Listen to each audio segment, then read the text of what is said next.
रहीम अस्सलाम वालेकुम। इलेक्ट्रिकल ट्यूटोरियल्स.org के जानिब से सिकंदर हैदर आपकी खिदमत में हाजिर है।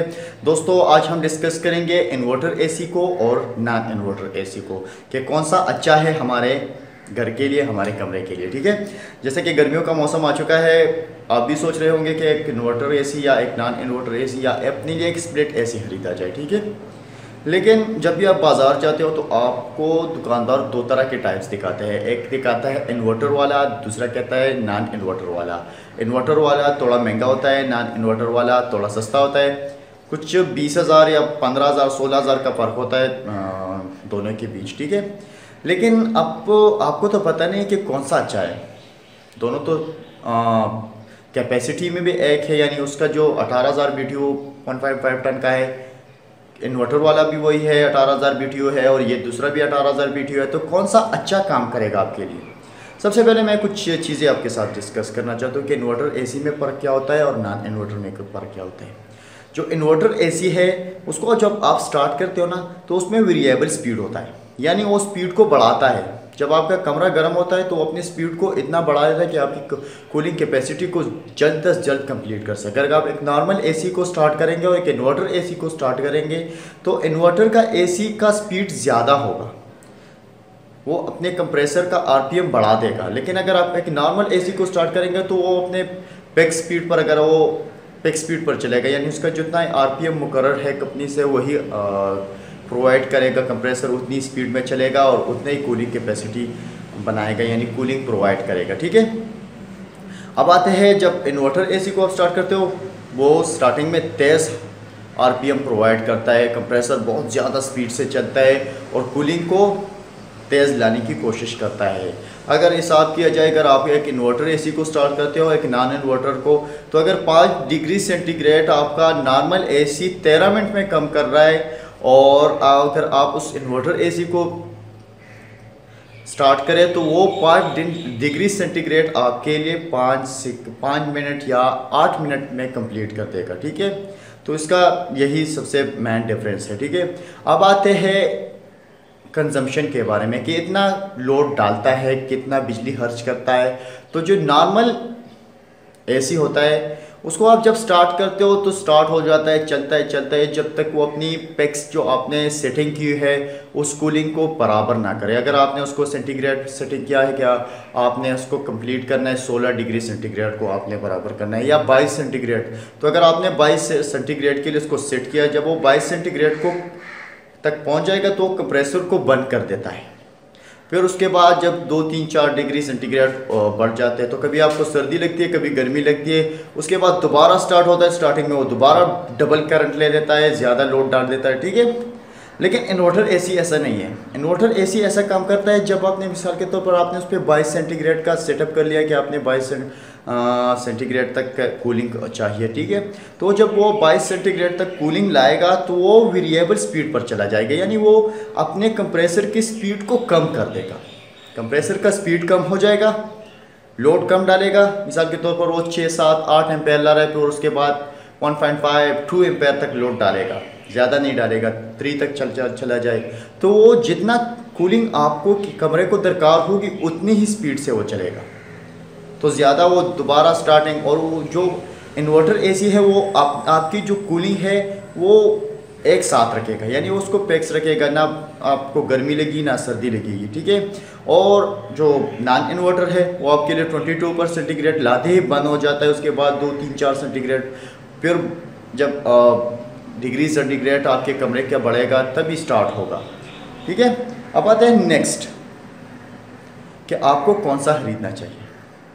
जैसे कि मैं देखूँ तो इन्वर्टर एसी एक आम एसी से ज़्यादा तेज़ काम करता है, बेहतर है। अगर आप ऐसे जनरली ले लें और पैसों के लिहाज से देखें तो इन्वर्टर एसी महंगा है, तो ज़ाहरी बात है वो अच्छा होगा। लेकिन अगर इसके फ़ायदों को देखा जाए ना, तो इन्वर्टर एसी नॉर्मल एसी से कई वजहों से बेहतर है। मिसाल के तौर पर आप सोलर सिस्टम पर अपना एयर कंडीशनर चला रहे हो, तो सोलर सिस्टम अगर आप ऐसा आपने एक इन्वर्टर इंस्टॉल किया, उसके साथ कुछ 4 या 6 या कोई मिसाल के तौर पर 4 बैटरी आपने इंस्टॉल कर दी। ठीक है, आपका इन्वर्टर 4 बैटरी को चार्ज भी करता है दिन में और आपका एसी भी चलाता है।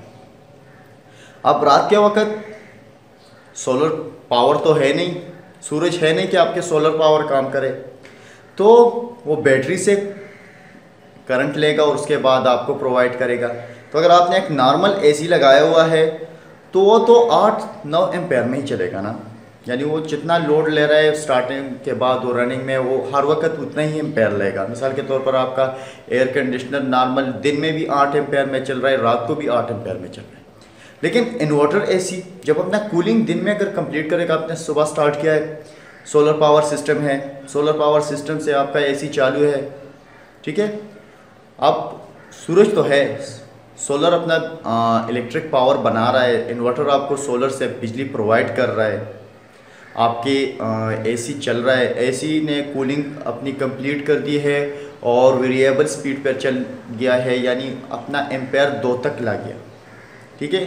अब रात हो गई तो आपकी तो कमरे की जो टेम्परेचर है वो तो लो है ना, उसने तो अपने टेम्परेचर को कम किया हुआ है, आपने सेटिंग टेम्परेचर पे आया हुआ है, तो वो तो फिर स्लो स्पीड से चलेगा, कम एम्पेयर खर्च करेगा। तो अगर रात में नॉर्मल एसी 8 एम्पेयर ले रहा है तो आपकी बैटरी को जल्द ही जल्द पारिश कर देगा। लेकिन जो इन्वर्टर एसी है वो तो 2 एम्पेयर में चल रहा है, तो वो ज़्यादा देर तक आपके लिए, यानी पूरा रात निकाल सकते हो आप उससे, और भी कुछ चीज़ें चला सकते हो, ठीक है।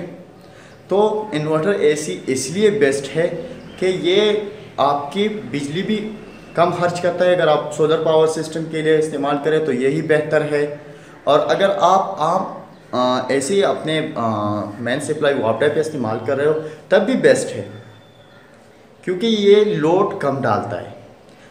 स्टार्टिंग यानी ये ऑफ नहीं होता है, दोबारा स्टार्ट नहीं होता है, तो इस वजह से लोड कम डालता है। एक और बात, अगर आपको अपने घर के लिए एसी ख़रीदना है, अपने कमरे के लिए एसी ख़रीदना है, तो उसकी थोड़ी सी आपको कैलकुलेशन भी करनी पड़ती है, यानी आपको कितने टन का एसी चाहिए। बेसिकली टन को मैं थोड़ा सा जनरली समझा दें तो टन ऐसा नहीं होता है कि आप एसी 1 टन होगा तो उसका वज़न भी 1 टन होगा, वज़न नहीं होगा 1 टन। इसका मिसाल ये है, अगर आप 1 टन के बर्फ़ से कितना कूलिंग ले सकते हो उतने ही ये कूलिंग आपको प्रोवाइड कर सकता है।